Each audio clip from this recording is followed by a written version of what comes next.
দেখেছো নিজে ফোনটা ধরে আছে বলে আমাকে দিয়ে কাঠটা নামিয়ে নিল, হেভি চালাক। সকালে কাজের চাপ বেশি ছিল। এ দেখো রান্নাঘর ল্যাপা মোছা সব পরিষ্কার হয়ে গেছে, ঘর ঝাড় দেওয়া, টুকিটাকি সংসারের যা কাচাকুচি সব কাজ হয়ে গেছে সব। এবার স্নান করলাম, স্নান করে পুজোটা দেব। পানটা কোথায় ছিল? পান গাছে থাকে, গাছে ছিল, আবার কোথায় থাকবে? ওইটুকুনি পান গাছে। তা বলে এটা কি এমনি এমনি হাওয়ায় ভেসে উড়েছে, জন্মেছে? আমি একটা পান এনে দেবো? না, আমার ছোট ঘর, ছোট পানি ভালো। যখন বড় ঘরটা বসাবো আমি পেতলের পান কিনবো, কলাও কিনবো, আর বড় ঘরটা তখন বসাবো। হয়ে গেল পুজো টুজো দেয়া। এখন রান্নার দিকে যাব, কিন্তু কি রান্না করবো আমি সেটাই ভেবে উঠতে পারছি না। মাছ দেখলাম, মাছ পছন্দ হলো না। তো যাই হোক, দেখি কিছু তো একটা করতে হবে দুপুরে খাওয়ার মতো। তো আগে ভাতটা বসাই, তারপরে ভাবনা চিন্তা করছি। আজকে পাঁপড়ের তরকারি বানাবো, যার জন্য দেখো পাঁপড়গুলো নিয়ে এসছে। এই পাঁপড় দেখেন একটা কথা খুব মনে হলো, বর্ষাকালে যদি পাঁপড় কেনা হয় তাহলে কিন্তু আমাদের লস। কারণ পাঁপড়গুলো ওই আর্দ্রতায় ভেজা ভেজা হয়ে থাকে, অল্প পাঁপড়েই ওজন বেশি হয়ে যায়। আর এখন খরানির দিনে পাঁপড় শুকিয়ে থাকে, একটু হলেও ওজনে বেশি হয়। তো যাই হোক, পাঁপড়টা একটু রোল করে রাখলাম। আর এইখানে দেখো কারা এসেছে নতুন, মানে যারা থাকার তারা তো আছেই, এরা আবার নতুন, পুরো 3-4 জন একসাথে। অনেক দিন বাড়িতে কোনো বিড়াল আসেনি, হঠাৎ দেখি সপ্তাহখানিক ধরে প্রায় বিড়াল আসছে, প্রায় সময়ই আসছে। আর বলে নাকি নিজের স্বেচ্ছায় বিড়াল আসা ভালো, আবার মানে কিছুদিন থেকে নিজেরাই চলে যায়। আর আমি এখানে রান্না বসাবো, তাই হাঁড়ি কড়াইয়ে মাটির লেপন দিয়ে দিয়েছি। এই যে ভাত বসিয়ে দিয়েছি, আর এখন ঘর থেকে আলু টালু নিয়ে এসে কাটবো। আর ওখানে বসে রয়েছে আসন কেটে চেয়ারের ওপর। বললাম সকালে কিছু খাও, বললো না, একবারে রান্না হয়ে যাক, ভাত আর একটা তরকারি করব, হয়ে যাবে, দিয়ে খেয়ে নেবো। তরকারি করব তো সেই জন্য আগে পাঁপড়টা ভেজে নিলাম, তবে তেলটা না এখনও ঠিকঠাকভাবে গরম হয়নি, পাঁপড়টা ভালো ভাজা হলো না। আর এই যে আমি কড়াইটা যেই বসিয়েছি, ভাবলাম এত আগুন জ্বলছে হয়তো খুব তাড়াতাড়ি তেতে যাবে, মানে তেলটা গরম হতে না হতেই আমি পাঁপড় দিয়ে ফেলেছি। তো যাই হোক, অনেকের মনে হতেই পারে যে পাঁপড়ের তরকারি দিদি কীরকমভাবে করলো। আর যারা যারা খেয়েছো তো খুবই ভালো কথা, আর যারা খাওনি, এই রেসিপিটা সাধন সাথী কুকিং চ্যানেলে দেয়া আছে। ওখানে এখন প্রায় মাঝে মধ্যেই ভিডিও যায়, সপ্তাহে 3-4টে করে হলেও যায়। তোমরা ওখানে যেতে পারো, ওখানে এই রেসিপিটা পেয়ে যাবে। আমি দেখো নিচেই পাঁপড় ভাজা করে নিচ্ছি। এই যে ওপরে আগুনটা এত বেশি জ্বলে গেছে, তখন তো মানে তেলটা ঠান্ডা হয়েছিল, আর এখন তেল এত তেতে গেছে, নিচে নামিয়ে ভাজলাম। তো তেলটা ঠিকঠাক মোটামুটি আয়ত্তে চলে এসেছে, ওই জন্য আবার কড়াইটা বসিয়ে দিলাম। আর ওখানে দেখো ভাতটা নামিয়েছি। তো এবার কি ঝটপট করে রান্নাটা করি। গরম গরম ভাত তরকারি, আর আমার কর্তার পেয়েছে খুব খিদে, অপেক্ষা তো করা যেতেই পারে না। ওকে বললাম খেয়ে নাও, বললো স্নান পরে হবে, আগে খেয়ে নি, এখন বেলা 12টা মতো বাজে, 12টাই বাজে। তো সেই জন্য দেখো ওকে দিয়ে দিলাম ভাতের ওপর তরকারি। আর বলছে কি যে মাছ মাংসর থেকে আজকে ভালো খেলাম। সত্যি গো, আমরা মাঝে মধ্যে সোয়াবিনের তরকারি, পাঁপড়ের তরকারি এগুলো কিন্তু খুব পছন্দ করি, আমি আর আমার কর্তা দুজনেই। আর আমিও ভাত খেয়ে নেব একই সঙ্গে। দুপুরের রান্না বান্না খাওয়া দাওয়া সেরেছি 12টায়, পুরো 12টার মধ্যে কমপ্লিট হয়ে গেছে। তো তারপরে আমি গিয়েছিলাম একটু ব্যাংকে, তো সেখানে লিংক ছিল না, অনেকটা দেরি হয়েছে। যাক, সেখানেও অনেকটা সময় কাটলো। তারপরে বাড়িতে আসার পর টুকিটাকি কাজকর্ম কিছু ছিল, সেইগুলো সেরেছি। আর আমার কর্তা দেখো এখন এই যে চুপচাপ শুয়ে রয়েছে।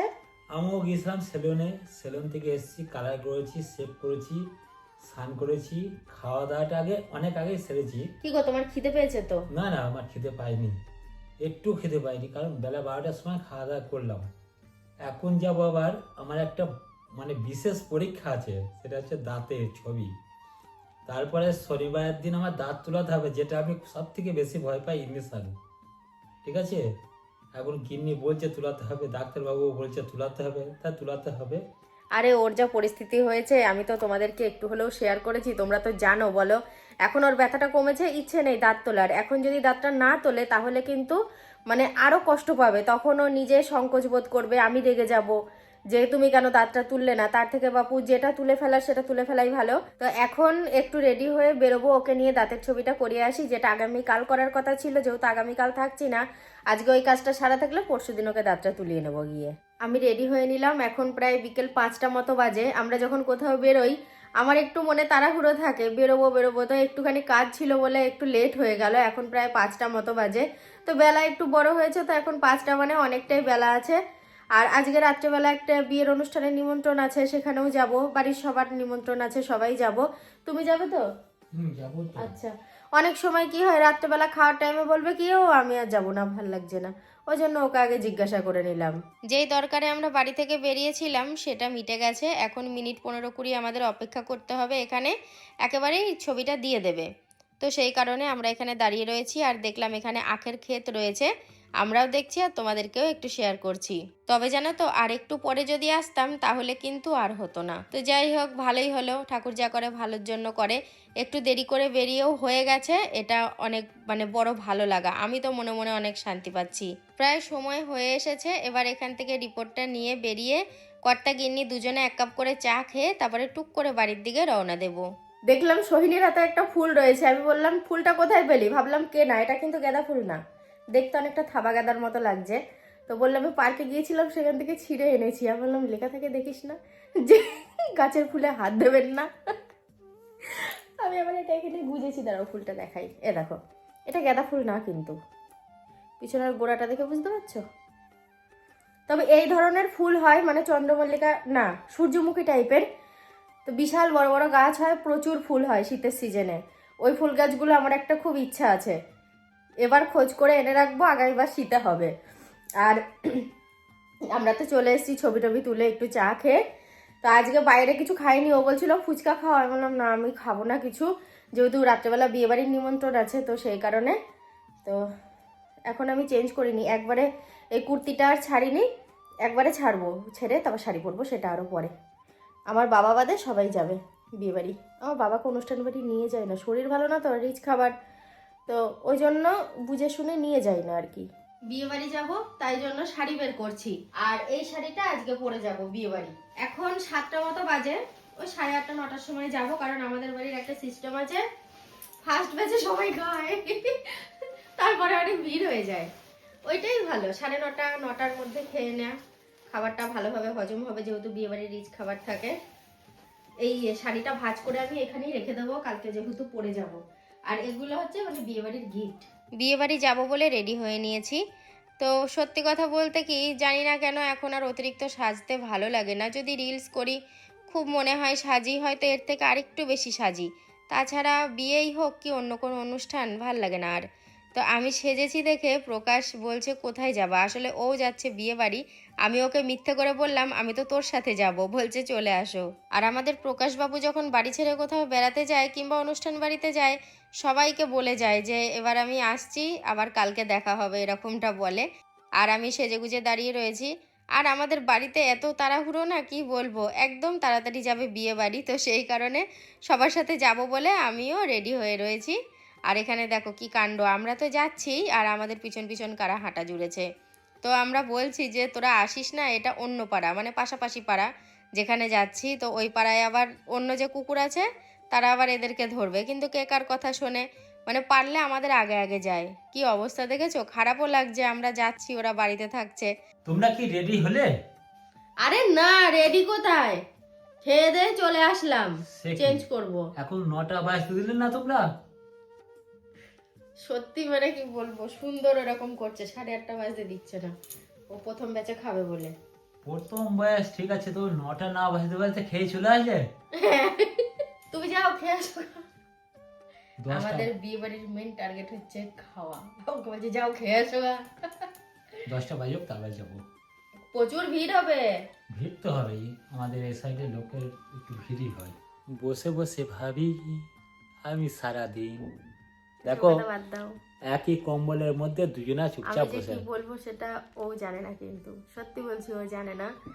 তো তোমরা কমেন্ট করেছো, কালকের একটা বিষয়ে ভিডিও গেছিল যে ওর আমার মধ্যে একটু কি বলবো টকঝাল সম্পর্ক হয়েছিল।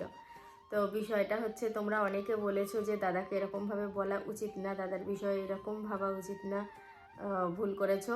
তো তোমরা বলেছো, তারপরে যে আমি বুঝতে পেরেছি সেটা না, তোমরা না বলতেই আমি বুঝতে পেরে গেছি। আর তার থেকে বড় কথা, ওকে যদি কখনো দুটো আমি কথা বলিও, আমার নিজের মনে মনে খুব পস্তানি হয় যে কেন বললাম, মনটা খুব কষ্ট হয়। হয়তো ওপরে ওকে কিছু বলি না, তো সবার সামনেই তোমাকে সরি চেয়ে নিচ্ছি, আমার ভুল হয়ে গেছে। সরি চাওয়ার আগে আমি দুটো কথা বলি, আমি আর কখনো আঘাত দেব না তোমাকে। কালকে বিষয়টা হচ্ছে, আমি বোধহয় ঘুমাচ্ছিলাম, ঘুমাতে ঘুমাতে আমার মনে একটু আনন্দ হলো, ওকে একটু আদর করতে গেলাম। আদরও করলাম। তারপরে আমি ঘুম থেকে উঠলাম, কি আমাকে নাকি মোবাইলটা ধরতে বললে একটু, আমি আমার মুখটা ধুয়ে আসি। তারপরে আমাকে ও যা মুখে আসলো আমি তো সব শেয়ার করেছি তোমাদের সাথে। তা আমার একটু কষ্ট হয়েছে, আমি আজকে সকাল পর্যন্ত কিন্তু এই কষ্টটা নিয়েছিলাম। তারপর দেখলাম না, ও একটু খুব ভালো ব্যবহার করছে, তাহলে স্বামী স্ত্রীর মধ্যে হয়তো গণ্ডগোল হতেও পারে, আমিও ভালো ব্যবহার করছি। এখন ওরা দেখো, ওরা খেয়ে দিয়ে আসলো, কিন্তু আমি কিন্তু ওর সাথে যাইনি এখনো পর্যন্ত, রাগে। আমি একা একা যাবো খেতে বিয়ে বাড়িতে, ওরা সবাই খেয়ে দিয়ে চলে এসছে। রাগের কিছু নেই, আমি তো বলছি আমার ভুল হয়ে গেছে, আমি ওইভাবে কখনো বলবো না। আর আমার এই জায়গাটায় অনেক কিছু আছে লুকানো, সেটা আমি কোনোদিনও অন ক্যামেরায় কাউকে শেয়ার করব না। আমি সবসময় স্মাইলি থাকবো। আর আরেকটা কথা, ওই আলুর ব্যাপারটা বুঝতে পেরেছো? ওই আলুর ব্যাপারটা তোমাদের কাছে জানতে চেয়েছিলাম, ওই আলুগুলো আর খাবো না। কেউ কেউ বলেছো খাওয়া যায়, কেউ বলেছো খাওয়া যায় না, তার থেকে বাপু না খাওয়াই ভালো। হ্যাঁ, ভালো কথা। কালকের ভিডিওতে আমি দেখছিলাম, মানে তুমি আলুটা যে কুচিয়েছো, যখন ওই আলু চচ্চড়ি না কি করবা, হ্যাঁ, লাল লাল ভাব লাল ছিল লাল ভেতরে। ভাব, আমিও তোমাকে বলবো বলে ভুলে গেছি। ও আলুটা যদি দেখো ওরম ধরনের নাই, খাবো না। টোটাল আলুটাই ফেলে দেবা। আর যে সবজি দেওয়ার সাথে তুমি আলু নাও, ওকেও বলে দেবা যে ওটা বোঝা যায় না, না কাটলে ওপর থেকে ওই লালটা বোঝা যায় না। নীল আলু যেগুলো কল ওগুলো ওপর থেকে বোঝা যায়, কিন্তু ওই লাল আলুটা বোঝা যায় না। তো তোমরা যখন বলেছো আর ও বললো, আমি আর ওই আলুগুলো খাবো না। আচ্ছা, মাঝখান থেকে আমি একটা ছোট্ট কথা বলছি তোমাকে। তুমি যে বললে তোমার এইখানে অনেক কি লুকানো আছে, সেটা কি? তুমি যেহেতু অন ক্যামেরা বন্ধুদের সামনে বললে, তোমাকে কিন্তু আজকে বলতে হবে আমার তরফ থেকে কিছু।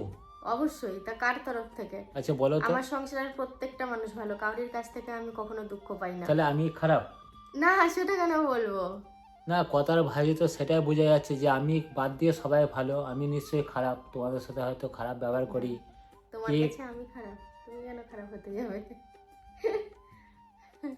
কথাটা ঘুরিয়ে দেও না। দেখো, কালকে তো ছোট বড় কথা বলেছো, আমি আজকে তুমি সরে চাইলে আমি মেনে নিলাম, কিন্তু আমি আজকে বলছি, আজকে বন্ধুদের সামনে বলতে আমার হবে। আমার হয়তো ছোট্ট ভুল ছিল কোনো কারণে, তিক্ততা থেকে আমি ওকে দুটো কথা বলেছি, যেটা ও ক্যামেরা অন করে বাড়ি ছেড়ে অন্য জায়গায় গিয়ে বলেছে, দেখলাম আমার খেজুর গাছের তলায়। তো যাই হোক, তো আমার সাথেও ও অনেক কম বেশি ছোট বড় তিক্ততা দেখায়, ঠিক আছে, যেগুলো আমি কখনো অন ক্যামেরায় কোনোদিন শেয়ার করিনি, ভবিষ্যতেও শেয়ার করব না। তো ও আমাকে এত ছোট বড় টুকটাক কথা বলে, তো সেইগুলো বললাম না, আমার অন্তরে গেঁথে আছে, ওগুলো আমি অন ক্যামেরায় শেয়ার করবো না, কিন্তু তার সত্ত্বেও আমি হাসবো। আমি একটা কথা বলি, তুমি যে রান্নাঘরে রান্না করতে যাও না, হাঁড়ি কড়াই নিয়ে ঠোকাঠুকি নিশ্চয় লাগে। স্বামী স্ত্রীর মধ্যে, স্বামী স্ত্রীর মধ্যেও কিন্তু ঠোকাঠুকি হতে পারে। এটা শুধু আমার বাড়িতে নয়, প্রত্যেকটা ঘরে ঘরেই হয়তো হয়। কেউ বলে, কেউ বলে না। আমরা হয়তো সোশ্যাল মিডিয়ায় ভিডিও করে আমি হয়তো বলে ফেলি। তা যাই হোক, আমার তরফ থেকে যদি আমার ছোট বড় কথায় তোমার যদি আঘাত পাও, আমিও তোমার কাছে সরি চেয়ে নিলাম। ঠিক আছে?